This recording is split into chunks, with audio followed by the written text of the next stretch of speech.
there, thank you for tuning into Duckbricks and welcome to another breaking news LEGO video. So continuing with LEGO's massive week of reveals, today we have first images of the Ninjago Summer 2021 Season 15 Seabound sets. Now I know these have leaked, in fact they leaked several months ago. We saw pretty clear pictures, but they were all preliminary. We didn't see the finalized designs, didn't get to see them up close, so finally we actually get all of the official images now to take a look at them. Also revealed are some of the Legacy sets that are coming out this summer, which complete the 10-year anniversary Legacy wave featuring the golden minifigures. Now personally, I've been super excited to take a look at these new Seabound sets, especially because Season 15 of the show has been ongoing over the past few weeks, which is really early, way earlier than expected. Basically everything that there is to see in the sets has been seen in the show, so I've been definitely looking forward to seeing them. It's been a long road to getting official images, from the initial preliminary leaks to Amazon accidentally uploading pretty high quality images but with massive confidential watermarks so I couldn't share them, to LEGO themselves accidentally showing off one of the sets, the Hydro Bounty, in an official LEGO Life magazine, seemingly by accident because they didn't realize it hadn't been revealed yet, so they've kind of slipped through the cracks. But finally, let's just now take a look at all of the official HD images of Ninjago's Season 15 Seabound Summer 2021 wave. Alright, so starting off with the smallest set of this wave, we have set number 71750, Lloyd's Hydro Mech. Now we actually have seen this set in a lot clearer photos before because LEGO leaked it themselves on a LEGO Life magazine catalog. However, this is the first time we are seeing clear images of the box itself. The set comes with Scuba Lloyd along with a Mare guard, as well as the Sea Amulet, which is mounted on the head of Wojira. Now, I'm gonna be honest, a lot of people, myself included, have been very skeptical of this set and its quality, especially when the preliminary images first leaked. Mostly because the asymmetrical shoulders, while certainly a very unique design, and something that could have actually probably worked if built better, definitely come across as very strangely asymmetrical here because one is just so much larger than the other. In fact, in the TV show, they've actually made efforts to make these shoulder pads about the same size, which I think is something I would definitely be fine with if they were asymmetrical as long as they were the approximate same size. But now it's just got this massive boat hull on the side of one shoulder and just a very small pad on the other. Just feels very awkward to me. However, this does kinda remind me of some of the smaller Exoforce mechs, for better or for worse. It definitely shares some of the weaknesses of those designs, having just a very simple cockpit of a minifigure standing with one windscreen placed on top. The other thing that I do want to notice here is that the set went out of its way not to include CCBS connectors, and honestly, I think that kind of hurt the set a little bit, because if you look at the way the upper arms are built, they're very awkward because the elbow joint is mounted at a 90-degree angle, which means that the upper arm always has to have some sort of an angular mount there, and it really just feels very skeletal and very awkward when you actually want to move it around. Notice in the official set pose, he's not actually raising the sword up, he's just holding out his arm straight out because it probably looks the best that way. As soon as you angle that arm, it looks a lot more awkward, and the way the ball joint is mounted there is going to restrict a lot of movement because you can't quite move the standard Toa Mata handpiece front or back very easily. All in all, I really do feel like if CCBS, which is Character and Creature Building System elements, were still in production, it probably would have greatly benefited this mech, and I probably would have even overlooked the weirdly shaped shoulders if they at least had a better build for the upper arms, and to an extent the lower legs, which are also very spindly. That being said, it's not without its pros. It's nice to see a fully sand green mech, and I do like the attempt at an armor skirt along the side because not many mechs actually do that at this scale. Of course, the minifigures are nothing too crazy here. It's just a variant of Scuba Lloyd, which we see in many of the other sets, as well as one of the standard guards, which we see in basically every other set. Moving on though from this small set, which honestly, not too much else I can talk about here other than the one brand new mold which is shared amongst the wave, we can take a look at the next largest set, which is set number 71752, Ninja Subspeeder. Now, when images of this set first came out, I personally was not impressed. At the very least, I was quite confused as to how a Subspeeder even worked, because cars don't really work well underwater.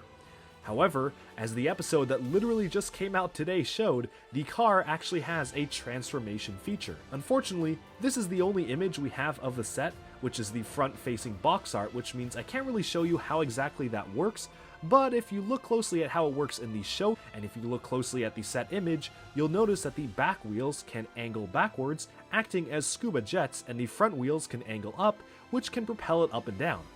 Personally, I think that looks a lot cooler than the default car pose, and honestly, I kinda wish they did that for the front of the box because I feel like it is a cooler and more unique angled shape to do. Immediately after seeing this set in the show, it jumped up from something I wasn't really too excited about because it's just another J car, similar to J Walker 1 in my opinion, to something that I think is actually very interesting because it has that transformation feature, as simple as it may be. This set includes 4 minifigures, Scuba J, Scuba Cole, who may I add, never appeared in the TV show, but we'll get to that when I get to my review of the show, and 2 Mare guards, in the same style we've seen for the other sets. One thing I do quite like about the internal details of the set are the small controls that you can actually see above Jay's head in this image here. They didn't need to go that added detail, but they did, and it does look quite nice for a scuba-styled vehicle. However, this is probably one of the arguably least interesting sets of this wave because it's just a standard car which we've seen 1,000 times before, even with the transformation feature, which does elevate it in my mind, but still, there's some cooler things we can look at. So let's just move on and take a look at the next set, because I'm trying to make this pretty quick because it's 3 AM my time. Next up, we have set number 71754, Water Dragon. Now this set looks really interesting. We have Energy Nia, as well as Scuba Zane, 2 Mare guards, and Prince Kalmar himself. King Kalmar.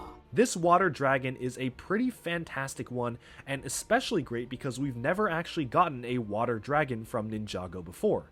All of Nia's previous dragons have either been a fusion fire and water dragon, which she used with Kai in Hands of Time, or a dragon that was marketed as Jay's dragon for Skybound, but in the show was a fusion between herself and Jay. This dragon goes all out with the detailing, featuring an excellently detailed fabric element for the wings there, as well as some really fantastic dark azure and dark blue coloring. It does also appear that you can actually have some sort of a wing flapping feature within the set. There's a suspiciously shaped hole within the torso, and the wings themselves are connected on Technic rods, so I definitely wouldn't be surprised if the wings actually can flap in unison, which is really neat. The set also includes a side build of Zane's underwater sub, which is one thing that I think is really nice. All of the ninja are getting underwater craft for this wave, even if they're just very simple like this as side builds. We also get a pedestal for the amulet, which isn't necessarily canon to the show, but it's something we get in classic Ninjago sets all the time. Speaking a little bit more in detail of the minifigures themselves, I think that the Nia energy figure is fantastic, one of the best energy figures or energy styled figures we've gotten in a long time, and although 2 of the same guard is kind of repetitive, I do understand why they were included, and Kalmar himself does look great. We'll talk more about the minifigures in the wrap-up of this video though. Moving on from this set, we can take a look at set number 71755, Temple of the Endless Sea, featuring the Great Serpent Wojira. This is another set that includes Energy Nia. I was surprised to actually see that figure being included in 2 sets, but I definitely do not mind getting 2 of that figure because it is fantastic, as well as 2 more Mare guards, Glutinous, who is the underling for Kalmar, Prince Benthamar, who's Kalmar's brother, and Kalmar himself, along with Scuba Kai, who also never appeared in the show. We also get a scuba vehicle for Kai himself, which did appear in the show, as well as a full-on temple build for Wojira's undersea temple. One of the details that I really loved in the show that was unfortunately missing from the set were massive statues of Kalmar's species lining the sides of the temple at the entrance, although I understand that's kind of infeasible for a set that's not a massive $200 plus D2C, so I can kind of forgive it. What does look really great is the Serpent Wojira. However, I will have to hold out on my overall thoughts of this serpent until I can actually see official images and see if you can actually articulate him or if he's just kind of a still sculpture. That will actually make a big difference in my opinion in play, because I think it would be really nice to be able to pick that guy up and actually have him swim around the ocean, have some battles with the water dragon, But of course, in his standard form like this, if you can't actually articulate him too much, that'll be a little disappointing. Personally, I just cannot tell from these official images, so I'm gonna wait and see how it looks. One final note about Wojira himself. In the show, it's a major plot point. In order to awaken him, you need to place both the Storm and the Sea amulet on his headpiece, specifically on his forehead, to awaken him. What's quite unfortunate about this set, however, is that it appears that you can only place one of the amulets on him at once, and that has to be on his chest. You can see the Sea amulet on his chest right there, and there doesn't appear to be a placement for the Storm amulet, despite it being included in the set. I'm personally not seeing any sort of clip on his head which would facilitate this, which is particularly disappointing because it's a very prominent thing in the show to have to place both on his head in order to get him to wake up. Honestly, does seem like a bit of an oversight set-wise, but this may have just boiled down to a failure in communication between the set team and the show team, and I don't know if I can necessarily fault the set for that. Just something I wanted to point out though. All in all, while this is generally just kind of a facade, it does do its job very well. I absolutely do love the use of teal on this building. We haven't really gotten a teal-focused building, and especially not in Ninjago before, so it's really nice to see that, as well as a brand new print for the Stingray mold, which is definitely one that recurs throughout this theme, and one that I will enjoy collecting as a character almost in and of itself. Wojira himself reuses the Overlord Dragon head sculpt, which I think is perfectly fine, because it looks just like he does in the actual show. But finally, I think it's time to move on to the final set, which is set number 71756, the Hydro Bounty. This is the largest set of the wave, and boy does it look pretty cool. It comes with a whopping 8 minifigures, featuring the entire ninja team. Zane, Nia, Lloyd, Kai, Jay, and Cole, a guard, as well as Kalmar again, who in his third appearance this wave, as well as 2 things that it counts as minifigures, but I'm not really sure if they are. They're literally just torpedoes. I personally would not count them as minifigures, but they are there if you do want to count them. And this does include a variety of different side builds in addition to the main Hydro Bounty. We get a sub-vehicle for Cole, a sub-vehicle for Lloyd, a chariot for Kalmar, which was seen heavily in the show itself, as well as, of course, you got the main Hydro Bounty itself. What I think is really cool about this set is that it appears to include diving masks and hair for all of the ninja.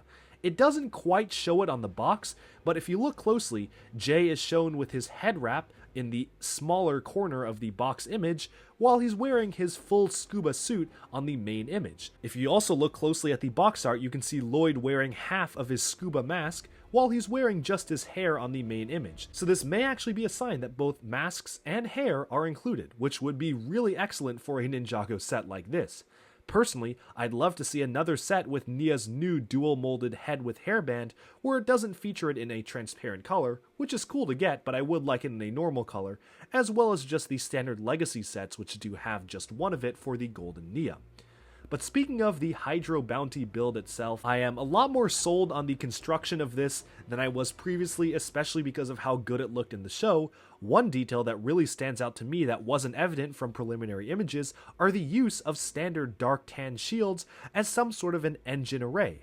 I think that this is a really great building technique and something that looks fantastic on the final set. I also love the recolor of these Technic panels in transparent blue, which were first seen on the new NASA shuttle, and definitely look very good on this particular set. It even has a bit of a sail in the back with some sort of a print on it, as per usual with all of the Destiny's Bounty styled sets, so it's definitely keeping within tradition here. But so, we've about summed up all of these Season 15 Ninjago Seabound sets, but now we can start to take a look at the minifigure selection. So as per usual, we get new outfits for all of the ninja, nothing new there, for each of the 6 ninja. What's very strange is that in the TV show itself, Kai and Cole never wear their scuba outfits. Even if there are scenarios in which they should wear them, they just never do. I have no idea why they didn't do this. It's kind of perplexing to me. There are some story reasons as to why they didn't wear it originally, which I won't get into too many spoilers now. I'll save that for my final review of the show. But it's kind of strange how they appear in these outfits for the sets, but never actually wear them in the show. Prince Kalmar, I will say, does look quite fantastic. The one unfortunate thing is that in the show, he wears this very detailed golden crown on top of his head. None of the minifigures unfortunately have it, and I do feel like if you're going to include Kalmar 3 times in this set wave, it probably would have made sense to at least have one of them be a variant of King Kalmar, of him wearing the crown. Although, unfortunately, I guess that maybe there was a bit of a disconnect there between the show detail as well as the set model, so I can see why they didn't do that. It is still a little disappointing. The only other side characters that we get other than the standard henchmen are Glutinous, who does actually get a brand new torso print, which is nice to see. I wasn't sure if he would myself. As well as Benthamar here, who is a brand new minifigure for this wave who looks suitably detailed and great. Some notable exclusions from this wave, and I will get into mild spoil territory for the show, so you have been warned, but it's mostly just about characters who probably most of you already know are in the show. This season heavily focused on Maya, Nia's mother, as a main side character. Unfortunately, Maya is nowhere to be found throughout this entire set wave. She even featured a brand new outfit in the show, so I find it particularly strange how we get Kalmar 3 times, Energy Nia 2 times, dozens and dozens of Hydro guards, but not a single Maya minifigure, which I really do feel like would have fit very well in, say, the Hydro Bounty. And speaking of minifigure selections, for being the focus character of the wave, the Hydro Bounty is the only place where you can get Nia's scuba suit, which is the suit she wears throughout the entire season. If you want to have her wearing that suit, you have to get this set. And honestly, I think it would have made a lot more sense to include her in energy form for only the Water Dragon.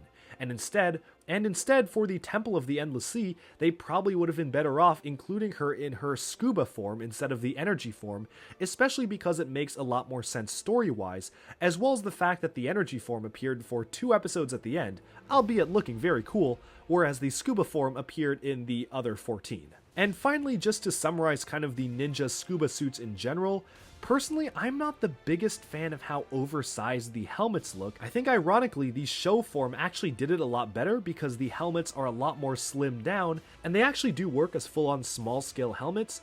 The set forms feel very, very large and oversized, and I'm not really sure what else they could have changed there other than maybe shrinking down the whole black front piece. The upper piece seems to work generally fine. It's just the black front breathing piece which is very, very large, and personally, in my opinion, quite oversized. That being said, for other new molds of this season, Nia's new hairpiece with headband looks fantastic. I think it's a really great mold, and Kalmar does an excellent reuse of the Hades minifigure mold from the Disney Series 2 collectible minifigures. Would not have expected them to reprint that part, but here we are, as well as a brand new dual molded head, which is great to see. What is not particularly great, at least in my opinion, is the straight-up reuse of the Pyro Whipper head mold from 2019's Season 11 Secrets of the Forbidden Spinjitzu. Sure, they recolored it in a new dual-molded color, but honestly, having serpents, or I guess snakes again for the villains of a season definitely feels very repetitive to me, and there were so many other things you could have gone with an underwater theme in terms of villain henchmen. I don't know why they just did snakes again. In fact, LEGO Video, which is another summer LEGO theme, literally debuted a brand new octopus mold, which I feel like would have worked out really well for some of the henchmen, and it's nowhere to be seen throughout this entire wave. They created a whole underwater aquatic mold, and they didn't use it for the summer wave, even though the sets are coming out at the same time. That I feel is very strange and a little disappointing. I'm sure maybe part of that boils down to some budget issues. I know certain themes have certain budgets, and if it was going to appear in both, maybe they weren't sure exactly how to allocate that budget. But come on, if you have the mold for an aquatic creature, what better place to reuse it than for Ninjago's Summer Wave, which is probably the only time that they're ever going to do underwater again.